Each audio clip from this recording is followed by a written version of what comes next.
আধুনিক জীবন কেন এত ক্লান্তিকর? চলুন আজকের এই বিশ্লেষণে এর পেছনের বিজ্ঞানটা একদম সহজ করে বুঝে নেই।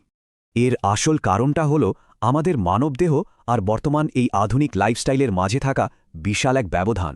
মানব ইতিহাসের 2 লক্ষ বছরকে যদি মাত্র 24 ঘন্টার একটা ঘড়িতে সাজায়, তাহলে এক চমকপ্রদ সত্য বেরিয়ে আসে। বিবর্তনের এই ঘড়িতে সারাদিন অফিসে বসে কাজ করা বা প্রসেসড ফুড খাওয়ার অভ্যাস শুরু হয়েছে মাত্র 17 সেকেন্ড আগে। আর ঠিক এই জন্যই বাচ্চাদের টাইপ 2 ডায়াবেটিসের মতো রোগগুলো এই ঘড়িতে মাত্র 7 সেকেন্ড আগে দেখা দিয়েছে।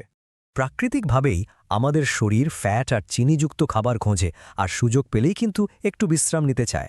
কাজেই অলসতা কোনো ব্যক্তিগত ব্যর্থতা নয়, এটা মূলত একটা অস্বাভাবিক পরিবেশের প্রতি শরীরের একদম স্বাভাবিক বিবর্তনীয় প্রতিক্রিয়া। তবে সারাদিন 4 দেয়ালে বন্দী থাকা আর একাকিত্বের ফলে আমাদের শরীর ক্রমাগত মারাত্মক প্রদাহ বা ইনফ্লেমেশনের শিকার হয়। তো এখন প্রশ্ন হল, চিকিৎসাটা হবে কিভাবে? চলুন সম্পূর্ণ ভিন্ন দুটো স্বাস্থ্য কাঠামোর একটা দারুণ তুলনা দেখে নিই। প্রচলিত ওষুধভিত্তিক ব্যবস্থা মূলত লক্ষণগুলো কমায়। এটি অনেক সময়ই রোগের মূল কারণ এড়িয়ে গিয়ে একটা মুনাফামুখী চক্র তৈরি করে। এর চমৎকার বিকল্প হল সোশ্যাল প্রেসক্রাইবিং। এখানে একাকিত্ব দূর করে বিভিন্ন সামাজিক কাজের মাধ্যমে সুস্থ থাকার পথ দেখানো হয়।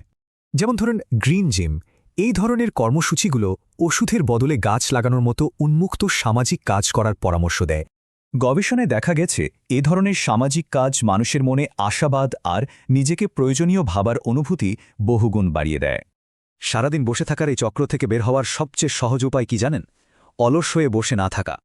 প্রতিদিনের অফিস রুটিনের ফাঁকে একটু নড়াচড়া করা আর আনন্দ খুঁজে নেওয়ার মাধ্যমে কিন্তু সামগ্রিক স্বাস্থ্যের দারুণ উন্নতি ঘটে। আজ আমাদের নেওয়া ছোট্ট একটা পদক্ষেপেই ভবিষ্যৎ প্রজন্মের জন্য সুস্থতার এক দীর্ঘস্থায়ী ভিত্তি তৈরি করে দিতে পারে। তো আমরা কি সারাদিন বসে থাকার এই অভ্যাসকে চ্যালেঞ্জ করব, নাকি আবারও সেই আরামদায়ক নিষ্ক্রিয় জীবনেই ফিরে যাব?